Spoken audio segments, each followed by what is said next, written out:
অবশেষে কাল রাত্রি 10টা থেকে গোটা দেশে একযোগে নাগরিকত্ব সংশোধনী আইন চালু হয়ে গেল। অনেকে স্বাগত জানালো, অনেকে আপত্তি করলো। কারা স্বাগত জানালো এবং কারা আপত্তি করলো, আপনার অ্যাসেসমেন্ট এটা কিন্তু খুব তাৎপর্য। দেখুন, কে স্বাগত জানাচ্ছে কে আপত্তি করছে এটা কোনো ফ্যাক্টর না। ফ্যাক্টর হচ্ছে নরেন্দ্র মোদী বলেছিলেন আমরা ক্ষমতায় এলে সিএ করে দেবো, আর এসেই প্রথমেই সেটা উনি পাস করেছিলেন আইন। কিন্তু সেটা ইমপ্লিমেন্ট করার জন্য যে রুলের প্রয়োজন সেটা করতে সময় লেগেছে বিভিন্ন কারণে, তার মধ্যে করোনা একটা, আর বাকি কাজ করেছেন। কিন্তু এই কালখণ্ডের মধ্যে উনি সেই কাজটাও পুরো করে দিয়েছেন। সেই জন্য অনেক লোককে ভড়কানো হচ্ছিলো হবে না, যারা বলছে করতে দেবো না তারা বলছে কই করলো। এখন সব কিছুর জবাব হয়ে গেছে। আমরা এই কোটি কোটি উদ্বাস্তু পরিবার যারা একটা হীনমন্যতায় ভুগছিলেন, নিজের দেশে পরদেশী হয়েছিলেন, তাদেরকে সম্মানী নাগরিকত্ব দিয়েছি, আমরা কমিটমেন্ট পুরো করেছি। সেজন্য মোদিজিকে ধন্যবাদ। প্রচুর মানুষ রয়েছেন হিসেবে কি এবার কি সেকেন্ড স্টেপ হিসেবে এনআরসি প্রশ্নই নেই। কোথায় এনআরসি কথা কে বলেছে? আমরা চাইছি পজিটিভ কাজ করতে। যারা এখানে বাধ্য হয়ে চলে এসেছেন ধর্ম মান সম্মান রক্ষা করতে, তাদেরকে এই দেশের নাগরিকত্ব দিতে। তৎকালীন নেতারাও বলেছিলেন, জওহরলাল নেহরু থেকে বাকিরা, সেই কাজটা মোদি করেছেন, বাকি কেউ করেনি।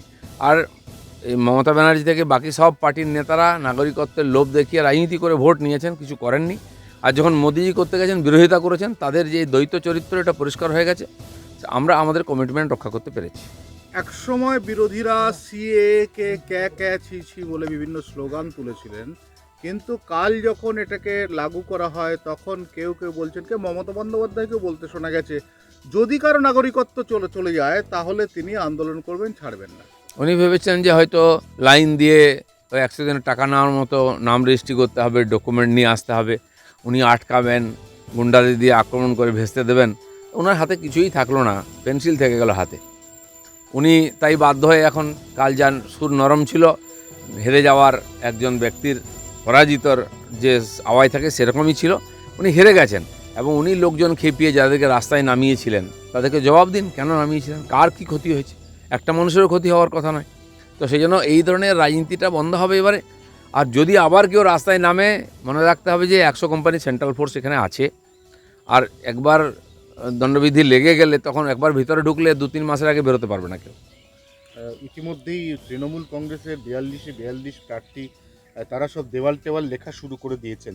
বিজেপি সেই যে প্রথম একটা সংক্ষিপ্ত লিস্ট দিয়েছিল, তারপর বিজেপির আর কোনো উচ্চবাচ্য নেই, এমনকি আপনার নামটাও ঝুলে আছে, বোঝা যাচ্ছে না কি হবে। মমতা ব্যানার্জি 42টা নাম ঘোষণা করেছেন, আমরা 195 করেছি মাত্র। বোঝাই যাচ্ছে কারোর কত দম।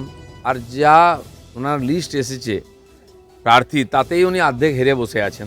বোঝা যাচ্ছে পার্টির মধ্যে ঝগড়া, পুরনোদের বাদ দেওয়া হয়েছে। আর যারা এসছেন তারা আদৌ কি এমপির যোগ্য, মানুষ বিচার করবে। হ্যাঁ, এতদিন হাওয়া ছিল গলা গাছ দাঁড় করিয়ে জিতে না, আমি 294 জিতছি, সেদিন চলে গেছে। যে ব্রিগেড সমাবেশ হয়েছে তাতে হাড় পাঁজর বেরিয়ে গেছে, 1/4 ভাগও ভরেনি।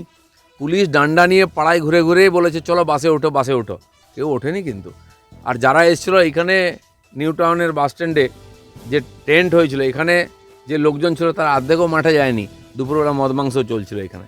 টেলিভিশনের মনোরঞ্জন একটি শো, সেই শোয়ের দিদি নম্বর 1, তিনি যখনই রাজনৈতিক টিকিট পেলেন তারপরেই সন্দেশখালী মহিলাদের উপর অত্যাচার হয়েছিল কিনা যেটা অভিযোগ করা হচ্ছে তার প্রমাণ চাইছে। ওখানে মহিলা কমিশনে যারা গেছিলেন এখানকার, তারা মহিলাদের বলছিলেন যে তোমাদের যে ধর্ষিত হয়েছে তার ভিডিও দাও। এই যদি মানসিকতা হয় তো দিদি বলছেন কিছু হয়নি, তো তার যারা চেলা চামুন্ডা তো বলবেই তো ডকুমেন্ট দাও, প্রমাণ দাও ধর্ষণের। আজ একবার গিয়ে ওখানে দেখা করে কথা বলে আসুন মহিলাদের সঙ্গে, যাদের সম্বন্ধে বলছেন, তাহলে তার চোখের দিকে তাকালে বুঝতে পারবেন। কয়েকজন প্রার্থীর নাম বলছে, একটু আপনার অ্যাসেসমেন্ট নেব। দেবাংশু ভট্টাচার্য, ইউসুফ পাঠান এবং পার্থ ভৌমিক।